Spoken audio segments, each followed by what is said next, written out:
Yeah, it is fun. For the player, it's a lot of fun. For us, it's also fun, but also pain. But it's voodoo, I guess that's how it's supposed to be, right? So, I mean, we had, of course, a lot of history in the genre with Commandos and the old Desperados games who influenced us previously on Shadow Tactics and now on Desperados 3 a lot. Like, these are the clear influences, and they already created the basic systems for that, right? It's all there. We just had to look at it and understand how it works and then improve on certain aspects. The iterative process of making a UI is very long and painstaking. We started with that as a base, and parting from there, I kind of added more detail, and very quickly we realized that a realistic or a more old school approach to UI wasn't really the direction that we were wanting to go in. And we kind of wanted to experiment more with a minimalistic approach. It's very important when it comes to buttons and shapes, like how is this going to respond when I hover over it, or what are the colors going to be, because the responsiveness of the buttons are, of course, very important. If this has the wrong shape and you hover over it, maybe the user doesn't understand that it's something he can interact with or something. You kind of have to show a ton of information, or be able to show a ton of information and have it look pretty.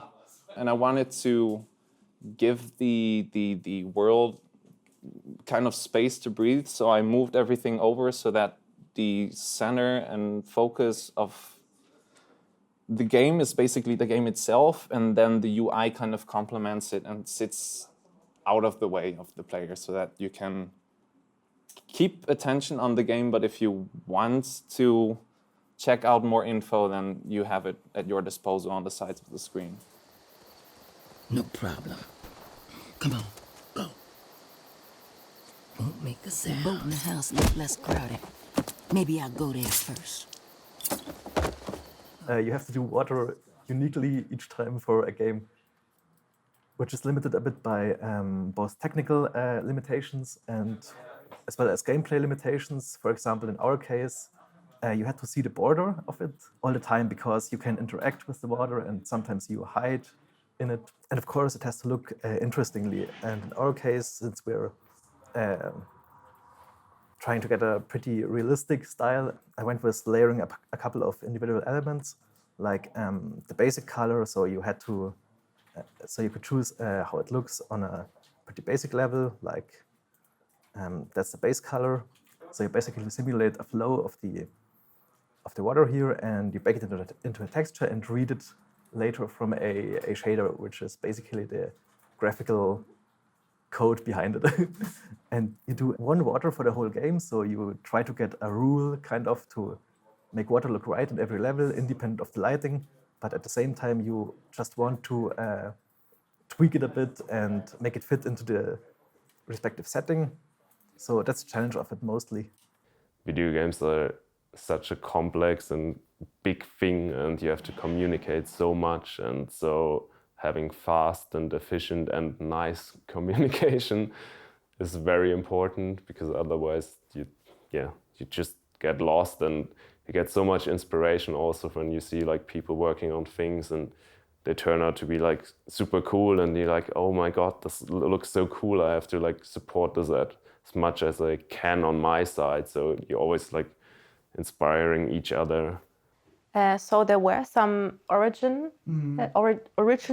characters like Cooper and Kate and McCoy, and we took a lot of the lore and the old games and tried to take the spirit of them, but to make something new out of them so they fit in the modern world. For example, the way we give the characters their skills is a little different from back in the day. For us, it's very important that every character can basically do anything. Back in the day, you had the specialists like you have now, but they were very specialized. Many characters couldn't even knock out someone, or they couldn't carry a body, and that made it very strict on what you could do. You can only use that guy to carry a body.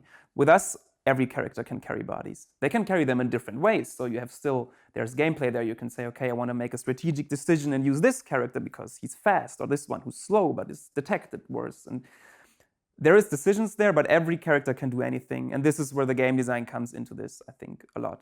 My favorite character is Isabel, because she's the newest, most experimental thing we did yet. Gameplay-wise, she was like a revolution of that genre because she has magic skills. So skills and look, it was a different kind of character in that group because the others are archetypes of cowboys, I would say, and she is something special in that overall group. She's a voodoo type character. So Isabel has some new cool skills, the connect and mind control, which both needed a lot of new behaviors from the AI to react properly to it. Like a mind-controlled NPC that kills another NPC needs to be reacted properly, so the AI recognizes that the mind-controlled NPC probably like was a traitor, and they walk over to him and tie him up.